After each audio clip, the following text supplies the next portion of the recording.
Throughout the year, we're providing stories about WXOW's 50 years on the air. Now, we signed on March 7th, 1970, and tonight, a look at one of the most significant events of the 20th century and how two local men played a role.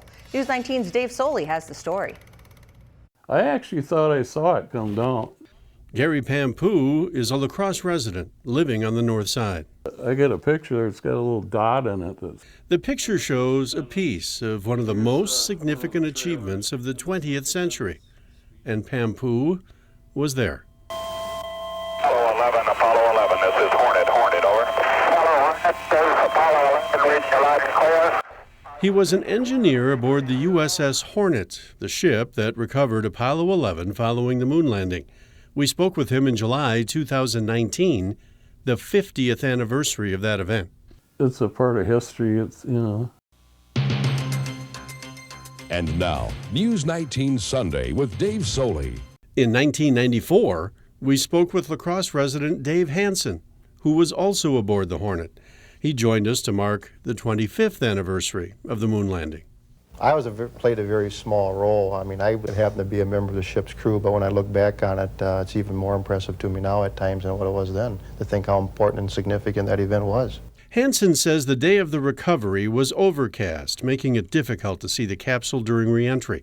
He remembers standing on the deck that morning. And all of a sudden, you could hear it break the sound barrier, and we were told later that it was traveling at 25,000 miles per hour at that time. And when it crashed through the sound barrier and made that tremendous noise, we began to immediately look for it and search for it. But with it being overcast skies, we couldn't find it. But it left a trail about 200 miles long, some of which they could see. The capsule splashed down about 14 miles from the carrier. We were told that it was such a success in regard to the recovery aspect of it that they immediately selected us to pick up Apollo 12 as well, which is the next group of astronauts to go to the moon and return. And they returned just 4 months later. A lot of people were quite ecstatic, and some of the ones that had to stand watch for 12 hours, because that's how your duty stations work, 12 on, 12 off. They're up there, but they're a little bit tired, but they were still quite ecstatic about what was going on. Gary Pampu is quite humble about his role.